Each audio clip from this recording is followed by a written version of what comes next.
বিমান ভাড়া যৌক্তিক পর্যায়ে রাখা, টিকিটিং ব্যবস্থায় স্বচ্ছতা আনা এবং যাত্রী সেবা নিশ্চিত করার লক্ষ্যে সরকার বেসামরিক বিমান চলাচল অধ্যাদেশ 2026 জারি করেছে। শুক্রবার আইন মন্ত্রণালয় এ সংক্রান্ত গেজেট প্রকাশ করেছে, যেখানে 2017 সালের বিদ্যমান আইনে ব্যাপক সংশোধনী এনে প্রথমবারের মতো যাত্রী সেবা বিষয়টি আইনের অন্তর্ভুক্ত করা হয়েছে। নতুন এই অধ্যাদেশ অনুযায়ী এখন থেকে এয়ারলাইন্সগুলোকে তাদের সব রুটের সর্বনিম্ন ও সর্বোচ্চ ভাড়ার তালিকা কর্তৃপক্ষের কাছে জমা দিতে হবে। ভাড়া ও বিভিন্ন চার্জ নির্ধারণে স্বচ্ছতা আনতে একটি উচ্চ পর্যায়ের উপদেষ্টা পর্ষদ গঠনের বিধান রাখা হয়েছে।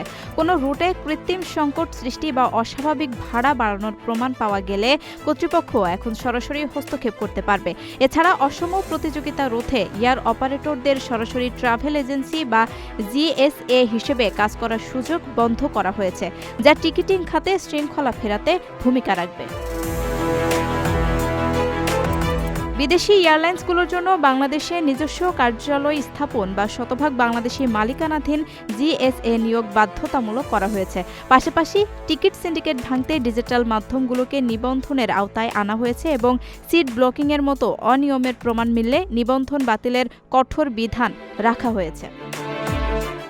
আপনার স্বপ্নগুলো আকাশ ছুবে প্রবাসীর হেলিকপ্টারের মাধ্যমে। বিয়ে, জন্মদিন অথবা যে কোনো বিশেষ প্রয়োজনে হেলিকপ্টার ভাড়া করতে যোগাযোগ করুন স্ক্রিনে দেয়া নাম্বারে। প্রবাসীর হেলিকপ্টার, নিরাপদ ও সাশ্রয়ী বাহনের বিশ্বস্ত নাম।